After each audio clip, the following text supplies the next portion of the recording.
Good afternoon, ladies and gentlemen. Thank you for joining us in the lovely, if slightly more remote, surroundings of Bloomsbury House. We are very fortunate to have a panel discussion today on the issue of power, law, and the South China Sea. Just last month, China and ASEAN formally began consultations on a code of conduct for the South China Sea, which could be a politically binding legal instrument that would be there to manage the disputes between the various states around the South China Sea. At the same time, China's paramilitary vessels remain stationed at Scarborough Shoal, preventing the entry of Filipino fishermen, and there has been discussion of a further encroachment by Chinese paramilitary vessels around other Philippine features in the South China Sea as well. So it's very useful to look at the South China Sea not just as an interesting topic in and of itself, but also as a microcosm or a crucible for Chinese interaction with the world more broadly.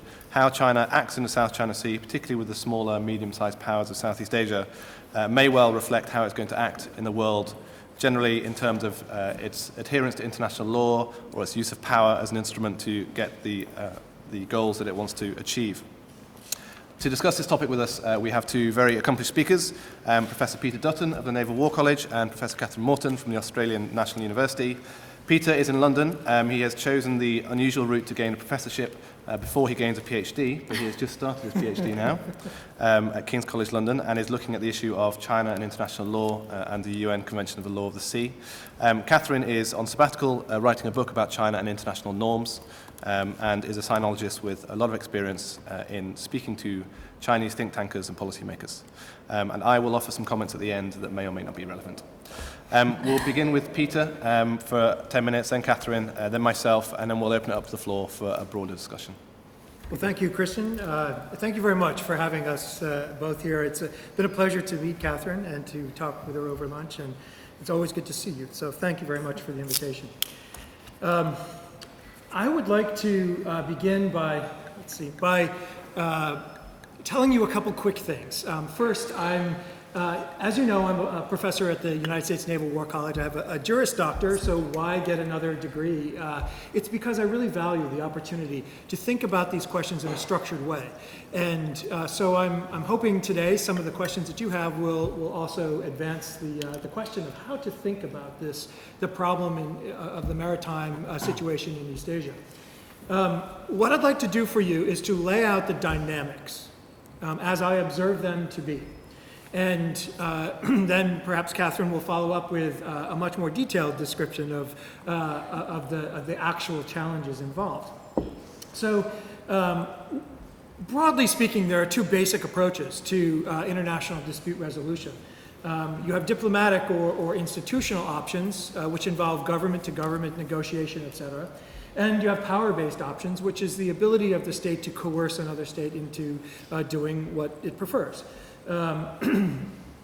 Again, and I'm generalizing the categories, so for international relations theorists, you can pull apart the approach, but there is actually three basic approaches to the institutional options: bilateral negotiations, multilateral negotiations, or international arbitral or litigation processes. There are two basic approaches to coercive options, either non-militarized coercion or militarized coercion. And the state has a broad array of instruments to bring coercion on another state. We can think of even economic sanctions as being coercive approaches to international dispute resolution. So the power-based options are not necessarily military in nature. That's a really important aspect, I think, to understand about the dynamics in East Asia. So what do we see as part of the mix and how these disputes, the maritime disputes in East Asia, are being resolved among the parties? Well, first, the Chinese government has expressed a clear preference for bilateral negotiations. Over and over again, the Chinese government has expressed a clear preference for bilateral negotiations. These are, of course, the most simplified approach to any individual problem, because you narrow the number of actors that have to come to an agreement. Additionally, for China, China tends to have the the balance of power in any particular bilateral negotiation, and one always wants to go into dispute resolution with a balance of power, so the Chinese, of course, would prefer bilateral negotiations.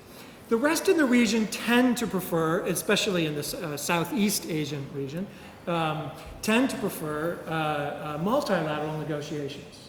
We can talk about the Japanese as a separate case, but in general, the Southeast Asians do prefer multilateral negotiations. And in fact, the Chinese engaged in this, this approach between about the mid-1990s and into the late 2000s, 2009, 2010, we may have seen some change.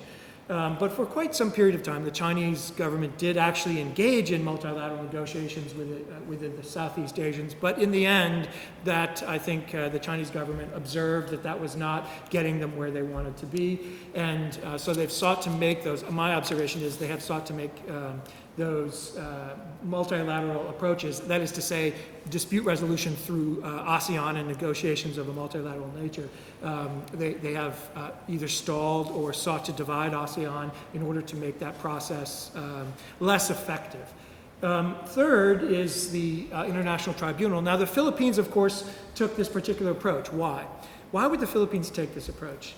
First, because according to members of the Philippine government, they have been unable to form a good bilateral negotiation with the Chinese over these issues for various reasons. There are conditions that are required for bilateral negotiations to move forward that the Philippines are unwilling to agree to. And of course, eventually, the Philippines observed that the dynamics of the multilateral negotiations in the South China Sea region were just not being very effective to protect the interests that the Philippines have articulated for themselves. So the Philippines don't have coercive options, as we know.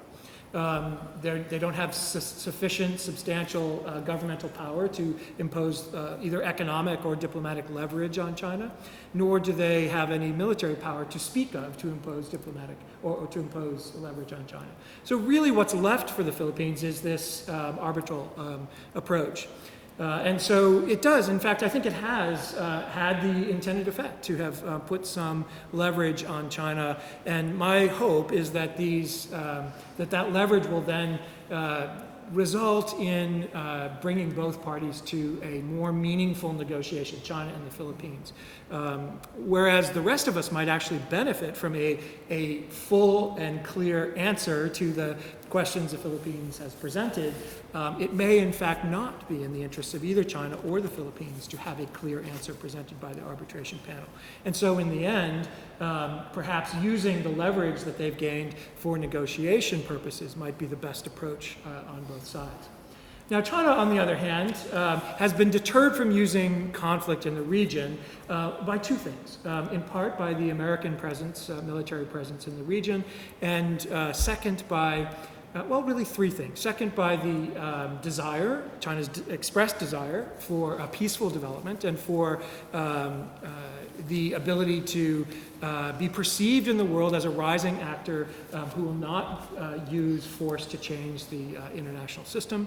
And then third, I would say there has been a period of time in which regional hedging did occur, and that has perhaps moved slightly more towards regional balancing because of Chinese actions over the last 3 or 4 years. And so these factors have deterred China from using military power. So for China, where bilateral negotiations and multilateral negotiations have proven ineffective, what's been left, and the arbitral process is also not something that China has the confidence to submit itself to, and it's deterred from using military power. That leaves the gap being non-militarized coercion, which we see playing out with the Coast Guard or maritime law enforcement vessels in combination with economic and political power being applied across the region, not just to Japan, not just to the Philippines, but across the region at various times. It puts both operational pressure, economic pressure, political pressure, and even psychological pressure at various times on the region's governments.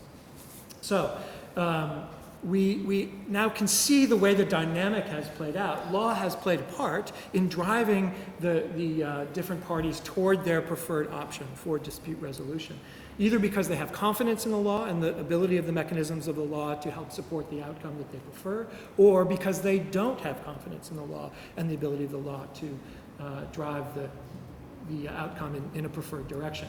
Some of the questions I'll leave you with, and then I'll pass the microphone, are in the South China Sea, would the Philippine arbitration actually bring China back to more meaningful negotiations? That is what I've expressed as perhaps the greatest hope for a dispute resolution outcome here, that the arbitration could actually be a movement toward more balanced negotiations. But another question, if it is taken all the way to a ruling, and in a ruling that could in some way be adverse to China, either because Article 121.3 of UNCLOS is determined to be about, is to determine that rocks only get 12 nautical miles and sandbars only get 12 nautical miles regardless of anything else, then that would be contrary to China's interests as expressed in the South China Sea. And the same if the arbitral panel articulates that UNCLOS and not history must be the basis for maritime jurisdictional activities. So those two possibilities could go against China. And if that does occur, would China respect that ruling? That's another problem that the Philippines and frankly the rest of us would have to face. So perhaps the best outcome of the arbitral process would be a negotiation on more equal terms between the Philippines and China. And finally, China is pursuing power-based strategies, at least that is my assessment. China is pursuing power-based strategies. But here's a fair question, and frankly it's a question that the Chinese negotiator at the Treaty of Shimonoseki after the 1894 and 1895 war between China and Japan asked the Japanese negotiator. The Chinese negotiator asked, if you force us into an outcome, giving up our territory, will you ever find peace between China and Japan? In other words, can coercion ever build peace into an international system? And the answer in the end is no. So if China is attempting to coerce an outcome, then in the end, what China is likely to do is to build more instability into the regional system. So these are the dynamics I turn to my fellow panelist and ask her to help us make sense of.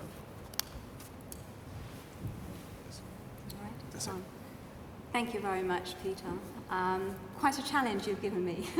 Wonderful to be here today. Good afternoon, everyone. Thank you very much, Kristen, to IISS for inviting me to be here. I think in the interests of time, I will be focusing just on trying to get a better sense of Chinese policies towards the South China Sea. And in the interest of debate, I shall put an argument straight on the table to begin with. In terms of the power law nexus. So my argument is that China will likely remain a conservative stakeholder of the international legal system for many years to come. Evidence exists that China recognizes the regulatory potential of international law, as well as a pragmatic imperative to work more cooperatively with its neighbors to maintain peace and stability. But political and diplomatic engagement in maritime affairs is circumscribed by an historic sense of entitlement to nation building, which is now manifest in a renewed commitment towards becoming a maritime power. It is this sense of entitlement, I would argue, rather than an inherent tendency towards aggression that shapes China's policies towards the South China Sea. So in the bigger picture, I'd argue that China is not a revisionist state in the strictest sense of seeking to undermine Western-dominated liberal order on the basis of a conflict over political values and diverse worldviews. Indeed, there appears to be no alternative China international order in waiting. Instead, China can best be described as a strategic reformer, intent upon shaping international rules and norms to maintain maximum political flexibility. So the central message for those concerned about China's future role in the world is that it is unlikely to sponsor binding legal constraints that restrict its scope for unilateral action. Such an approach, of course, runs the risk of weakening the capacity of the maritime regime to enforce legal constraints. It risks destabilizing China's relations with its neighbors and the United States by enhancing rather than alleviating strategic uncertainty. The political gambit appears to be to build maritime strength and maintain maritime cooperation at the same time, and these being the two twin pillars, if you like, of the perception of regional maritime order.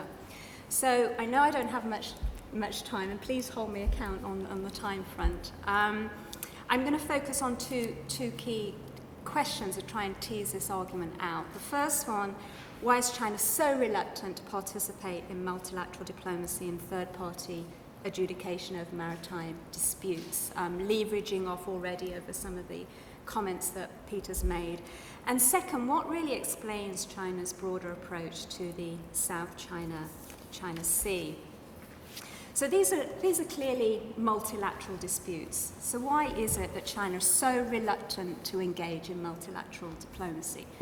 First and most importantly, China has a very strong historic entitlement. In the words of my colleague Greg Austin, who wrote a very good book on China's ocean frontier back in 1998, quote, the PRC claims to disputed offshore islands are motivated primarily by an unshakable conviction that these territories legitimately belong to China according to commonly accepted standards of international law. Above all, unquote, above all, the defense of national honor is at stake, resource considerations are secondary, and I would argue that what we are currently witnessing, what we've witnessed over the past few years, is a hardening rather than a softening of China's normative stance. China's claim to all four major archipelagic groups is, of course, supported by the so-called 9-dash or U-shaped line. It was drafted by a middle-ranking official in the 1930s without any special government authorization. No official position was actually taken on the waters in between, and it didn't appear in an official map until 1947 under the Ministry of Interior of the then Republic of China in 1947, and that was in response to the Truman Declaration on the continental shelf. So, seen by ASEAN states, the 9-dash line is highly contentious because the question there is, does it disregard their entitlements to respective EEZs and continental shelves? Does it undermine ASEAN entitlements, if you like? According to Judge Gao Guo, he is one of the 21 judges on the International Tribunal of the Law of the Sea. The 9-dash line supplements rather than contradicts UNCLOS provisions. It has three meanings. First, it represents title to island groups it encloses, sovereignty over the islands and other insular features, and sovereign rights and jurisdiction in accordance with UNCLOS over the waters and seabed and subsoil adjacent to those islands and insular features. Second, it preserves historic rights in fishing, navigation and activities such as oil and gas in the waters and continental shelf surrounded by the line. And third, it has a potential to serve as a maritime delimitation line, and of course that is the one that's most contentious. Given that maritime disputes concern both territorial sovereignty and maritime jurisdiction over ocean limits, historical evidence does have a role to play. But I would argue from a political rather than strictly legal perspective that the problem in this part of the world is that shifting international identities of colonial or occupied territories makes such kind of adjudication inherently difficult. So the sovereignty concerns of all claimant states, if you like, are heightened by historic animosities, and consequently, while historical claims do form part of legal argument, colonial legacies mean that there is a requirement for a more flexible and inclusive approach towards managing disputes in the South China Sea. A second reason for China's reluctance to participate in multilateral diplomacy relates to the divided state problem The most important island in the nearby coastal waters is, thank you very much, is actually Taiwan. It's not mere coincidence that China's 2 remaining border disputes involve Taiwan and Tibet. Taiwan, of course, is not a party to UNCLOS, and despite requests from Beijing, it has retained its independence in the disputes. Taiwan occupies Ituaba, the Taiping Island, that lies 1,600 kilometers southwest of Kaohsiung.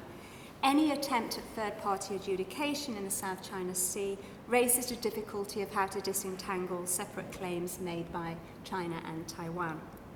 The Chinese preference for informal rather than formal approaches towards dispute settlement that Peter's already talked about is, of course, a third reason.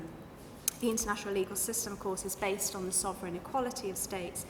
Therefore, international courts and tribunals can only exercise jurisdiction over states with their consent. And of course, China has already submitted its exemption to dispute settlements in 2006. Beijing has also, of course, rejected Manila's request for international arbitration as being contrary to the ASEAN Declaration of Code of Conduct in the South China Sea. It does not accept compulsory jurisdiction, but of course a wait-and-see policy does have consequences. It would seem by not participating in the arbitration process, it forfeits the right to nominate arbitrators, loses potential influence over the process, and there's a big question that you've already alluded to, Peter, about whether there will be consequences broadly for, in a symbolic, psychological sense, if nothing else, for China's ambitions, broader ambitions in the South China Sea. Finally, China has a residual fear of the formation of external alliances that is heightened in the wake of US policy of rebalancing towards the region. A central policy concern relates to Chinese-US maritime competition, or what the Chinese refer to as maritime power contradictions between major powers. It's a bit of a mouthful, I know, but that's basically how the translation goes. Difficulties over negotiating a code of conduct in the South China Sea with ASEAN are also motivated by concerns over a possible ASEAN alliance against China. US pressure on China to support dispute settlement via multilateral means is seen by the Beijing leadership as an excuse for intervention, especially given that other claimant states are now more aligned with a claim solely based on the law of the sea. In other ways, Beijing has maintained a more flexible policy. It's still placing a lot of attention on maritime cooperation. It's set up a big fund with ASEAN on maritime cooperation. There is still a lot going on behind closed doors. And I think it seems to be that there has been some shift now in thinking that cooperation needs to take more of a central stage than it has over the past few years. That's maybe something we can follow up on. Rising consciousness over maritime rights driven by UNCLOS process is a major motivation behind China's policies in the South China Sea, but its overall approach can only be really understood on the basis of engaging with internal debates over maritime power. In examining the Chinese discourse over maritime security, it's quite apparent one learns more about what is the nature of China's power, who leads in Asia, what kind of maritime rights need to be protected most, than one does about the actual problem per se. An emerging consensus exists over the idea that China's sea territory is as strategically important as its land territory, especially given the wealth and population located in coastal areas. Many Chinese analysts conclude that the main arena for strategic competition lies in the maritime space, recognizing that in modern Chinese history, invasions have come from the sea. But interestingly, there is quite a major disagreement over whether China should become a global maritime power. And a sharp divide exists between those that take a rightful maritime power perspective and those that take a limited maritime power perspective. The former posits that Chinese military strength should be more powerful than Japan and India, possibly surpassing that of the US and Russia in Asia.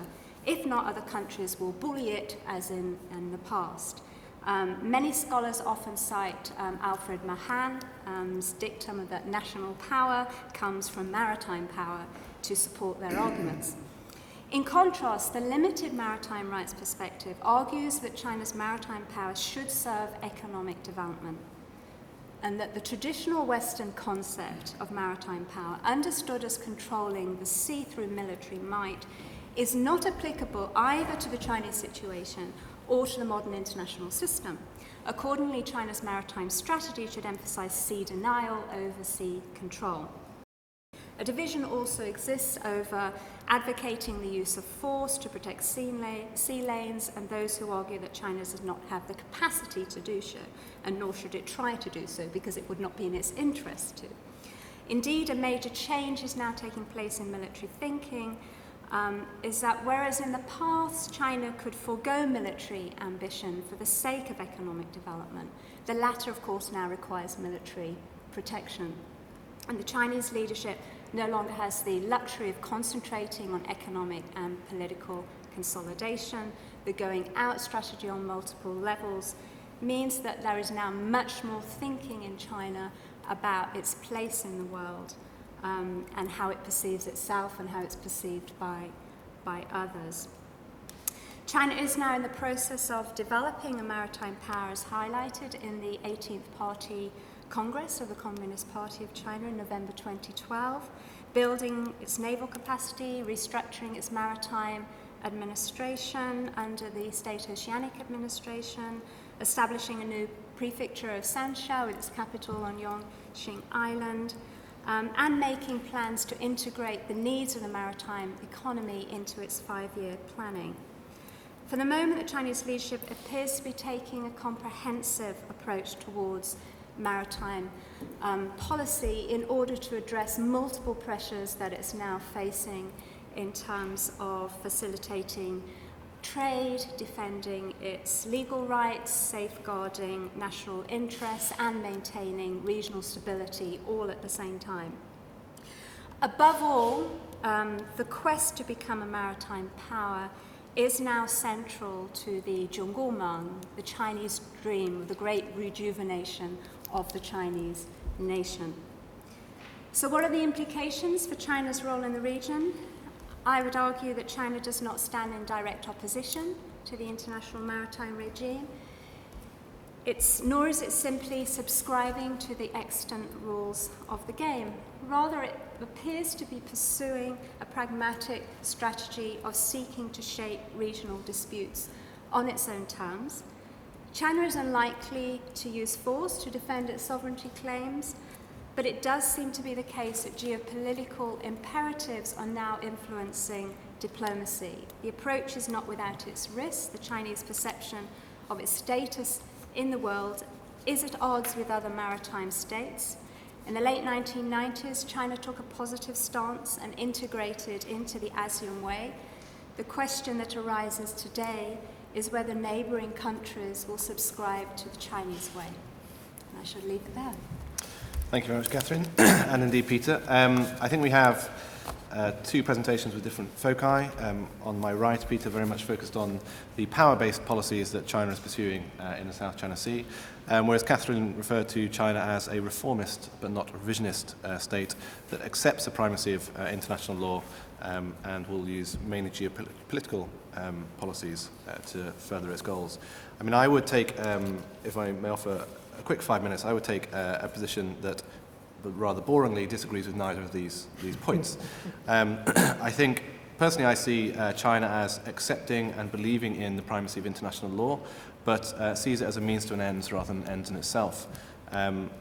We have seen China go through various vacillations of engagement with ASEAN and a desire to draw up legal instruments and to use UNCLOS as the overarching binding legal instrument.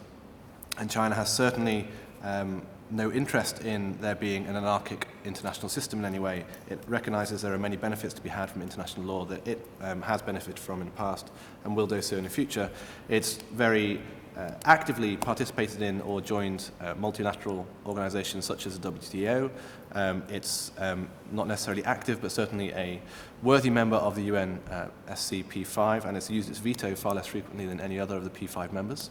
It's also used force far less frequently than the other P5 members as well, suggesting that it seeks to use international law rather than power to further any political goals.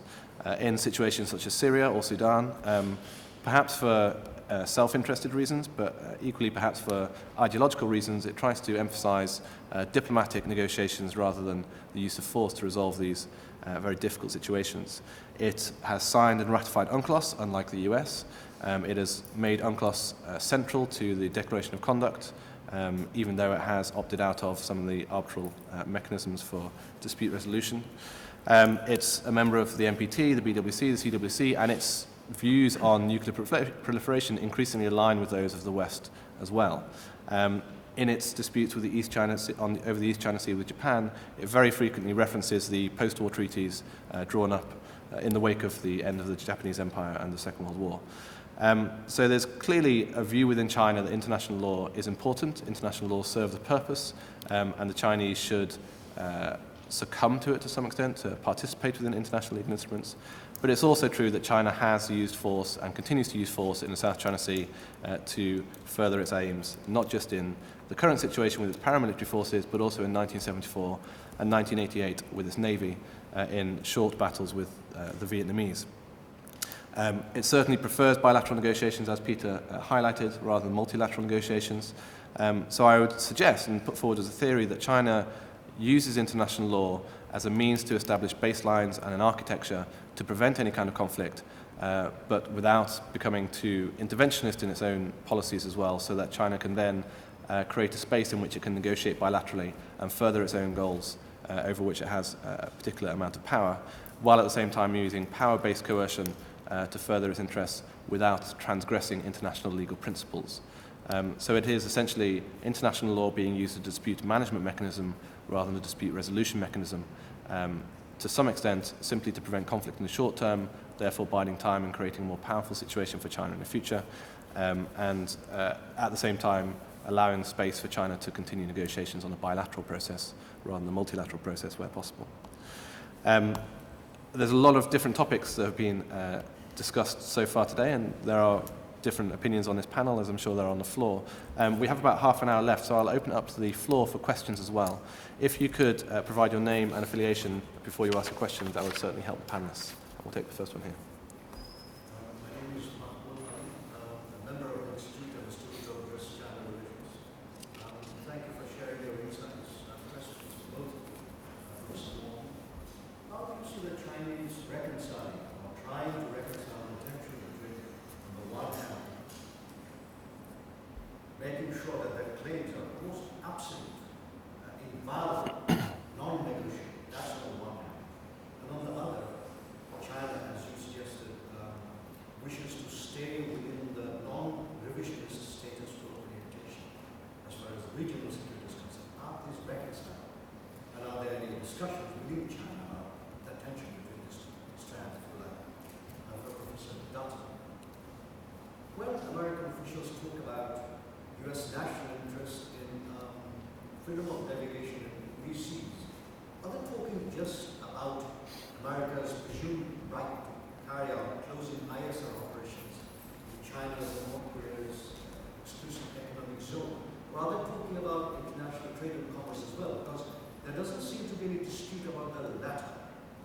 It is only insofar as closing ISR operations that the UNCLOS interpretations vary widely between Washington and Beijing. So I'd like to know. Okay, let's take that one first. Okay. Catherine, could you? Thank you very much for an excellent question.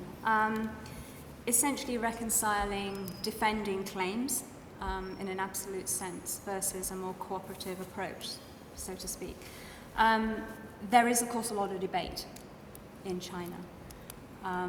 And, you know, be careful what you wish for sometimes, because there are many within China at the moment who would prefer China to be taking a much more aggressive approach. So for those of us who are more on the liberal spectrum and saying, why isn't China doing more? All right, commensurate with its power. Why isn't it being more of a good citizen? It's now a stakeholder in the international system. Things could be a whole lot worse.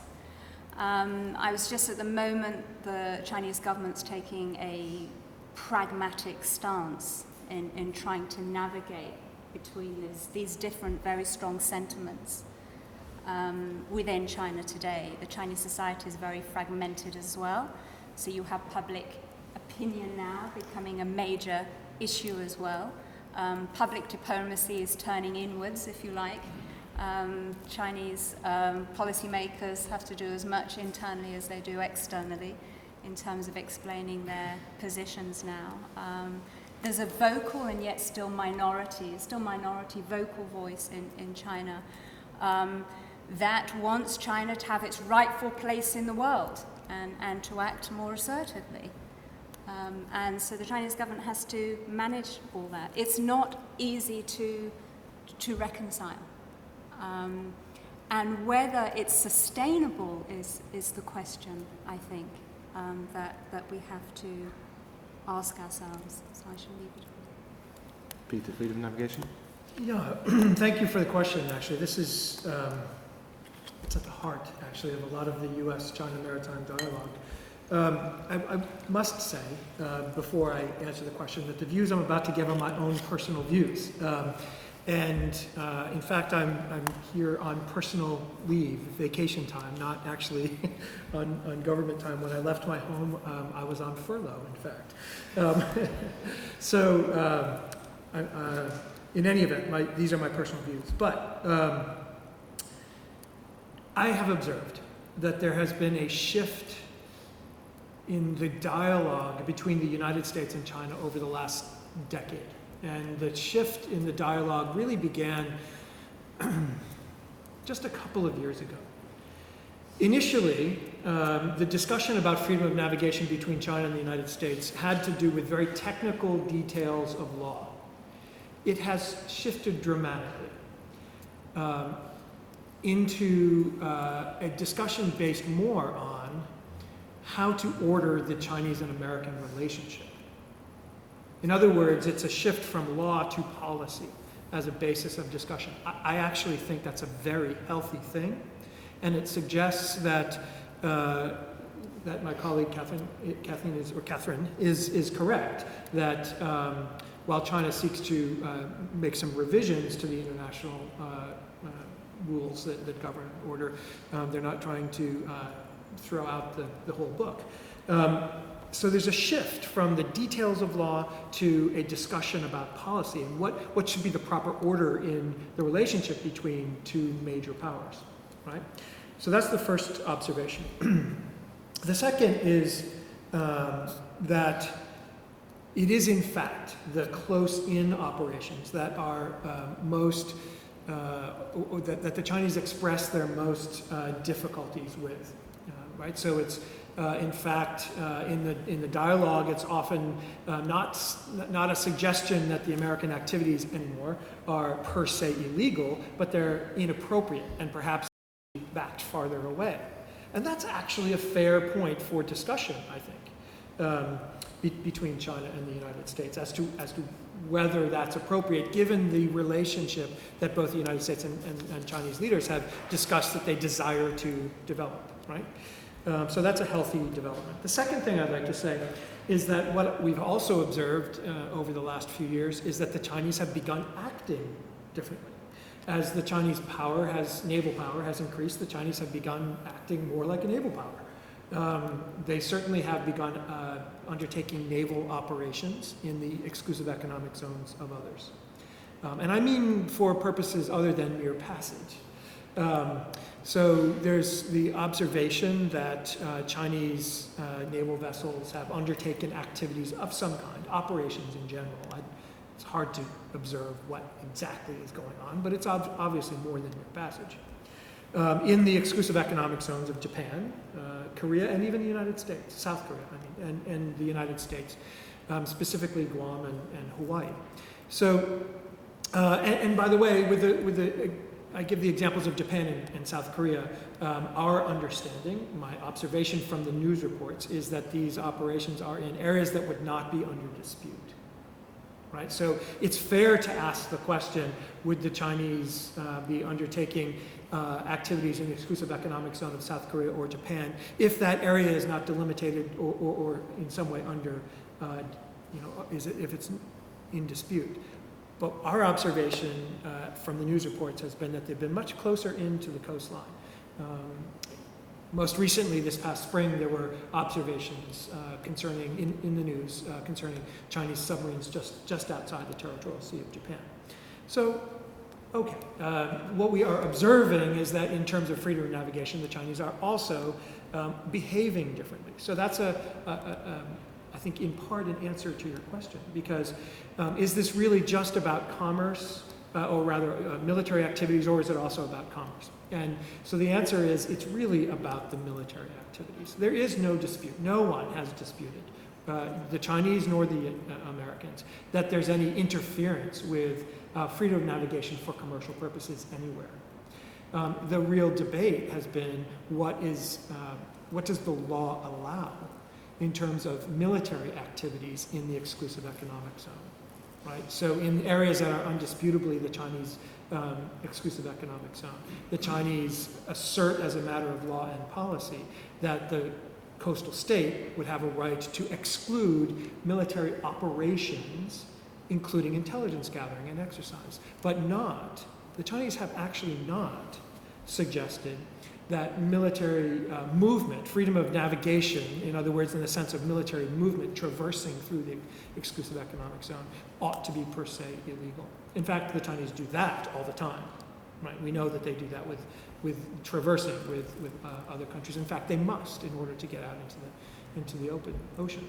So the answer, I think, is multifold here. One is that the discussion has shifted concerning freedom of navigation from one of particulars in the law to one about regulating relationships, and therefore shifted from law to policy. I think that's a very healthy development. And I think, frankly, there can be some movement forward in a much more productive way on the basis of policy. Second, we've seen the Chinese shift their behavior in terms of how they undertake military activities in the exclusive economic zones of others. And third, I would say that what we are observing really is a larger dynamic about ordering relationships more generally, right? That I think it's an interesting conversation. It's an interesting basis for a conversation between China and the United States. I think this issue of EEZs and freedom of navigation is actually key to, again, perceiving how China acts with the world. Partially because, on the one hand, China becomes more powerful and therefore becomes more able and theoretically willing to use power to further its ends and its goals. But equally, as it becomes more powerful, its interests and activities increasingly align with powerful states, such as the US. So, as the Chinese have now admitted at the Shangri-La Dialogue this year, and the US has confirmed through various ways, and Peter has just confirmed as well, there are military activities occurring in EEZs around Guam and Hawaii. And it's very useful now that the US bases 4 nuclear submarines in Guam for China to track them and to undertake surveillance and intelligence operations in the EEZ of Guam. So now that China desires to do so, it becomes very hypocritical for it to start to criticize the US for doing exactly the same thing.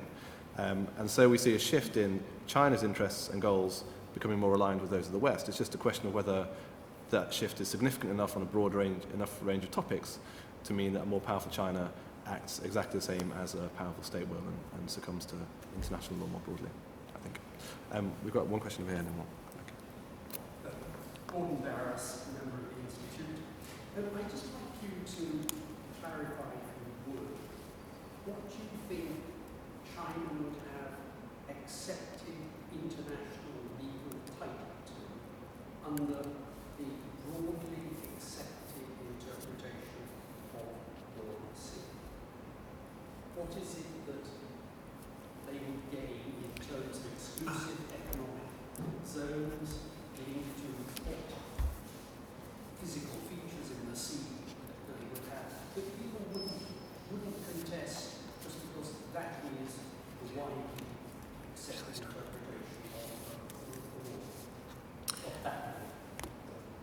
So if I may, I'd like to start out by making a differentiation. And it's a really important one, which is to say that there are questions of sovereignty involved in the map here, and there are questions of jurisdiction in the map here, and they're fundamentally different. Not only is there different law, there's frankly a different factual analysis that feeds into the law as well.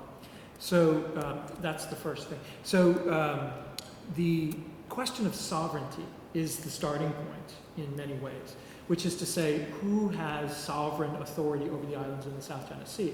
The paracels are disputed among China and Vietnam, with, of course, the Republic of China also coming into play in some way. And then the Spratlys are, as we know, have multiple claimants. So here there's a body of law that where history matters a lot, right? So the history of a government's attempts to administer remote territory is the basis of how law would resolve that problem, if it were to be submitted to law.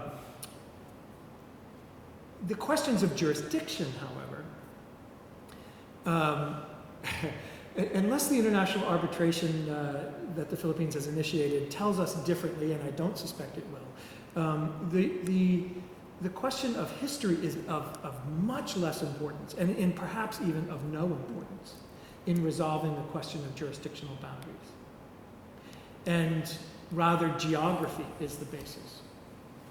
Of geography and the rules of UNCLOS are the basis for how to determine the geographic boundaries, which is really about dividing the resources of the water. How do you do that, right? The jurisdiction over the resources. So in answering the question as to legal title, first you have to differentiate between sovereignty and the jurisdiction, boundary drawing in the water. And different law applies, different facts have to be assessed in regard to them. And I'll ask Catherine to flesh that out. Okay. If I may just add a few points to what Peter was saying. Under international law of the sea, land defines water, basically, is what you've said. So sovereignty issue over land is crucial.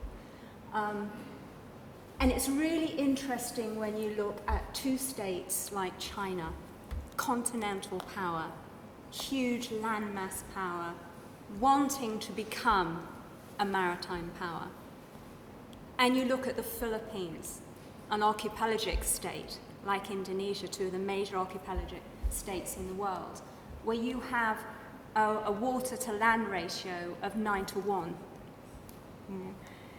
Land does not define water for the Philippines, right, or for Indonesia. Land and water are in unison, you know, and one of the problems, as I understand it, please let me know if I'm wrong here, is that when it came to UNCLOS, because it is in the end a political process, political expediency comes in. It was a very long drawn, decades-long negotiation. It's by no means perfect. There are ambiguities there in the law, and one is over archipelagic baselines and how that's actually defined when it comes to the Philippines. And it was interesting, when I was in China recently at a State Oceanic Administrative Conference, that this came up again and again, this issue of how do you actually reconcile the legal entitlements of a continental power versus an archipelagic state, and whether it could even be done. You know, it's an interesting question. I mean, I think one of the key facts, Gordon, here is that there is no historical title over water. There is only sovereignty over land, really. And so I think my panelists would agree that the 9-dash line bears no resemblance to the stipulations of UNCLOS whatsoever. It could be seen as a claim to sovereignty over all of the land features within the South China Sea, and that's perfectly acceptable. But it's certainly not a delineation of the maritime zones around those islands. Because my understanding of what you've said is that under the law of the sea, China would not have exclusive rights to a very large portion of territory, the water, within what we define, within the 9-dash line.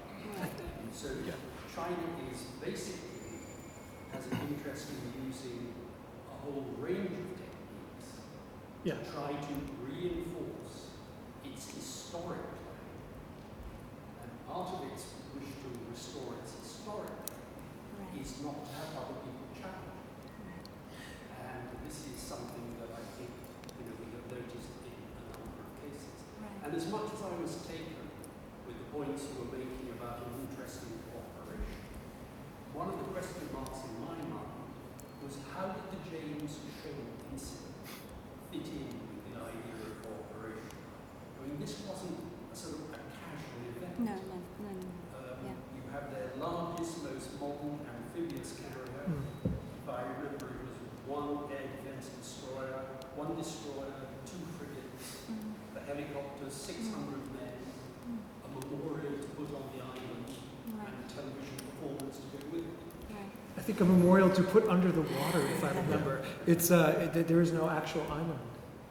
Right, indeed, and that's another question about sovereignty. And of course, there are clear guidelines under UNCLOS in terms of what constitutes land, in terms of whether it's a rock, an atoll, etc., and a lot of these so-called atolls, reefs, etc., are actually submerged.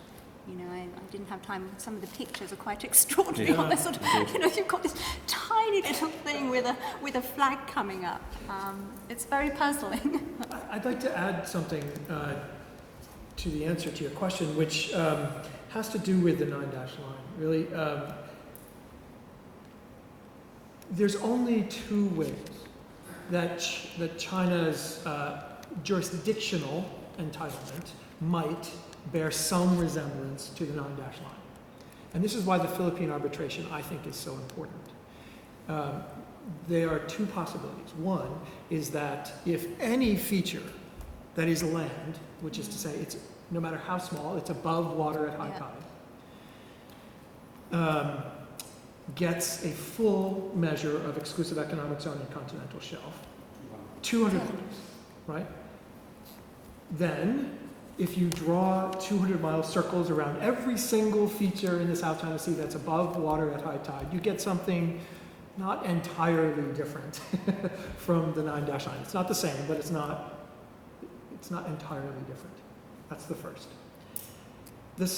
But that would have to result in a arbitral decision that does violence to the black and white letter of Article 121.3, frankly.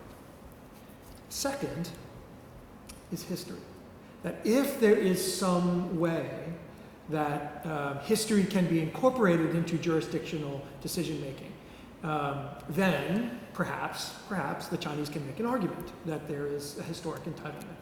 And this is exactly the terms I would use, because I don't think China has a sense of historic claim as much as they have a sense of historic entitlement. It's something different. Yeah. Historic claim is a legal, it's a function of international law. A sense of historic entitlement is much more cultural. It's a cultural expression, right? So I see the Chinese as having this sense of historic entitlement that is expressed through things like law, as opposed to deriving from law.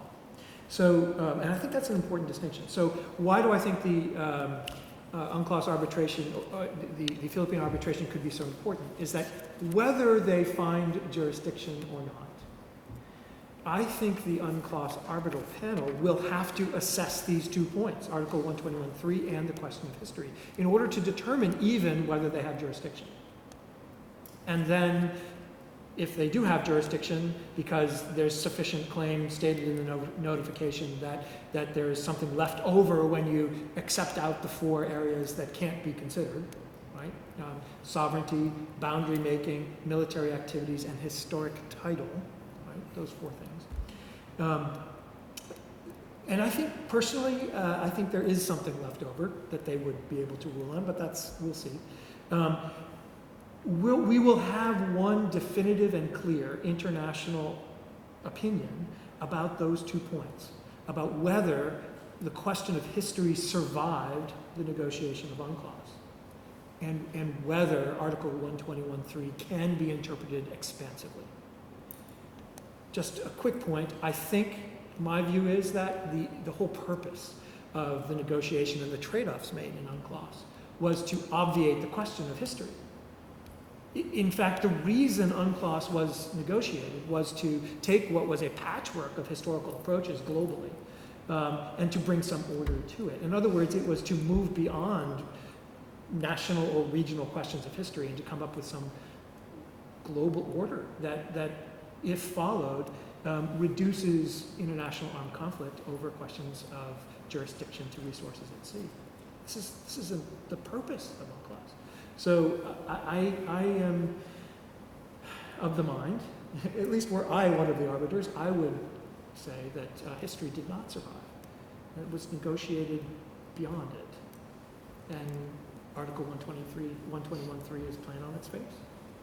I would point out briefly that the issue of what kind of space, maritime space, might be delineated by EEZs if sovereignty was granted to the islands within the South China Sea, and whether these islands were deemed to be islands of rocks, has been illustrated in an excellent map in the front of the Adelphi book, Regional Disorder.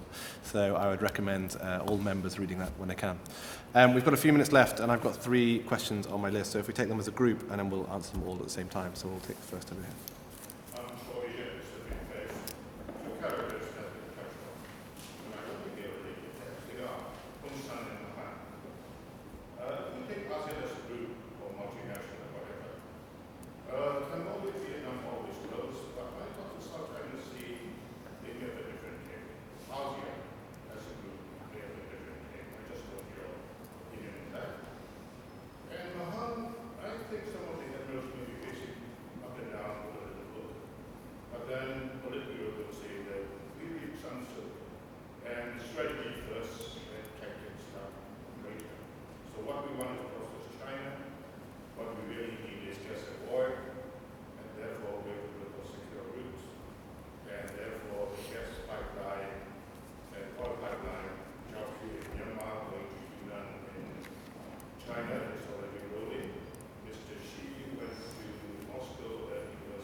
Thank you. In the back row.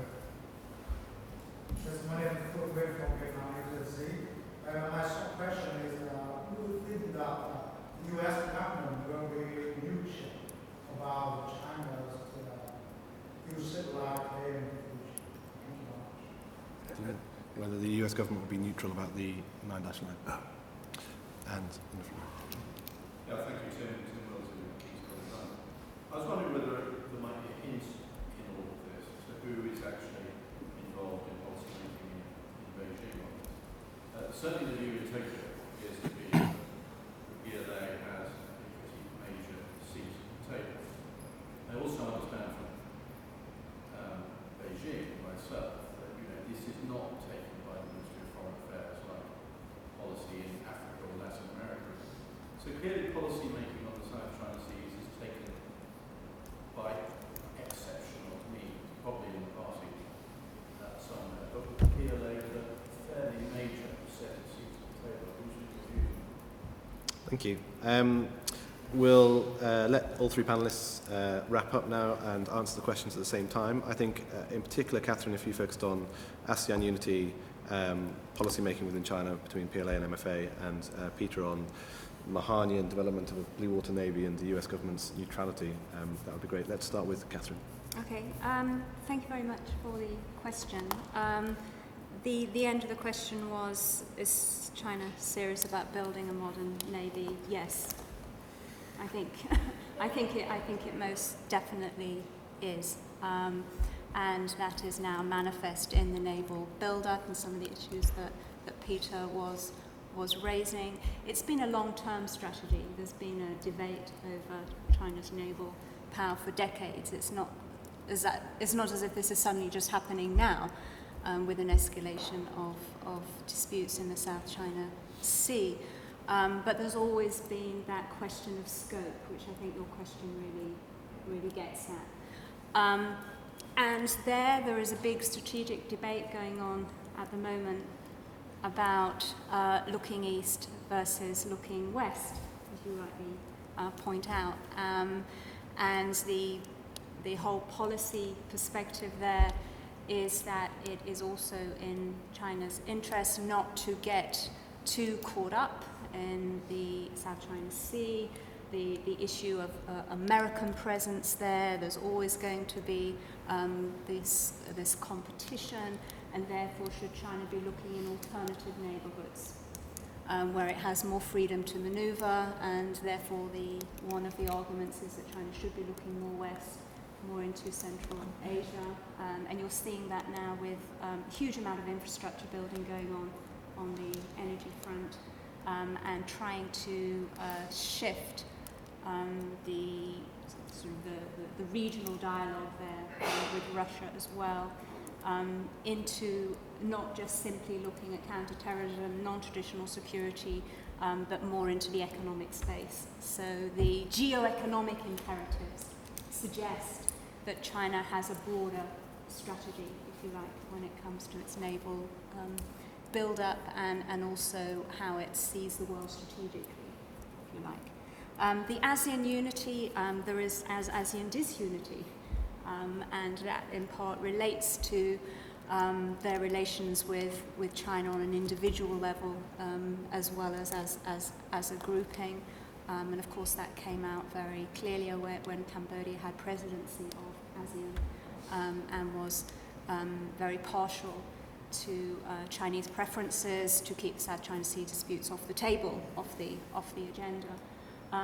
These kind of divisions are very worrying, and that is another reason why some of the more, my colleagues who are more pessimistic about the South China Sea can see the possibilities for real confrontation once those kind of alignments start happening. So I'll leave it there. Thank you. Thank you again for the questions. Concerning the American policy toward the 9-dash line, again, my own opinion, but my observation has been that no, the United States government has not been neutral about the 9-dash line. And here's what I mean by that. We have to go back to the questions of the distinction between sovereignty and jurisdiction. The United States government has a global policy, not just an East Asian policy, but a global policy of neutrality on the outcome of sovereignty disputes over territory. To that extent, the United States does have a policy that it maintains in East Asia of remaining neutral on sovereignty questions. This is what I observe in all of the statements from the government, in particular during the first Obama administration. There have been fewer statements in the second administration so far. So the United States also has, I would say, a global perspective on the question of jurisdiction, how lines in the water should be drawn. And this is in accordance with geography and the questions of, or in the rules of UNCLOS. I'm aware of the irony that the United States is the strong defender of the UNCLOS system, but that is in fact the case, that the United States supports the use of geography and international law to determine maritime boundaries on a global basis. Concerning the question, I'm going to take two questions together. The question of who makes policy in Beijing and the Mahanian in China's Blue Navy, that question. There's a very interesting process underway in Beijing. And that process is one of development of a two-ocean strategy, a Pacific and Indian Ocean strategy. It's fascinating to observe it unfold because, in fact, I believe there is a real conversation among the agencies of government now in Beijing about what China's maritime policy and strategy should be in light of the two oceans. And I will say it's very much a strategy that's developed in conversation with the various groups and agencies in the government. It's not just the PLA, although the PLA certainly has a significant role to play. Additionally, if you'll note, it's not a two-ocean naval strategy. It's not even a two-ocean maritime strategy. It's a two-ocean national strategy. And so the discussion is underway among the economic agencies, among the diplomatic agencies, among the military agencies, among all of the agencies involved in the outcome of a national strategy that would impact both the Indian and Pacific Oceans, and how to organize the instruments of Chinese power in order to achieve their interests in the region. So yes, I do believe that in many ways the PLA has a particularly important voice, but I don't think by any means it is the only important voice in this discussion. If I could just add something at the end here, particularly on the issue of the Mahanian ideas behind China's navy. I mean, with full respect to Peter's colleague, James Holmes, I don't necessarily agree with this idea that Mahan is a guiding godfather of policy for China's naval strategy. I do think that China has understood the importance of the maritime to a nation's development and becoming a great power, but Mahan was a prolific writer that had many books and articles and many ideas. I don't see the Chinese agreeing, for instance, with the Mahanian principle of fleet-on-fleet engagement in decisive battles, often preferring a sea denial or a similar strategy. But China is certainly developing a blue water navy, and as Catherine pointed out, it has been ongoing for decades, particularly accelerated under Jiang Zemin. We do see carriers, we do see amphibious assault vessels, we're likely to see landing helicopter assault vessels as well in the near future. I would probably point towards a Type 52D destroyer as a major aspect of China's blue water navy capabilities, and within that, the development of a navalized land attack cruise missile, which is in essence an offensive capability and demonstrates that China is looking to export its power overseas through the medium of its navy as well. And on the PLA MFA policymaking, I would just point out that there has been a centralization of policy over the South China Sea in particular over the last couple of years with the development of the unified maritime law enforcement agencies, down to essentially 2 law enforcement agencies now from 5.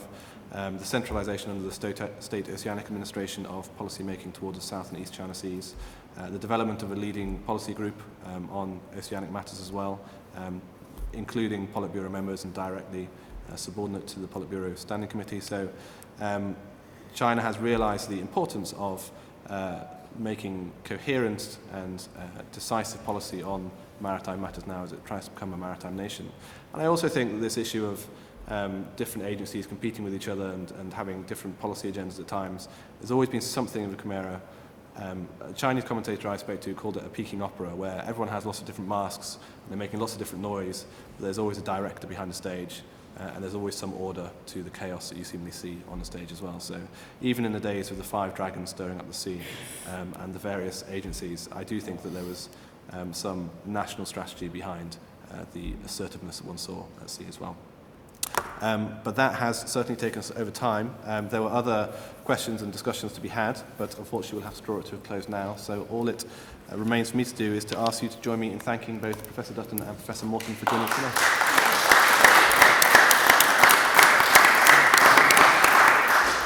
That was fun. Thank you.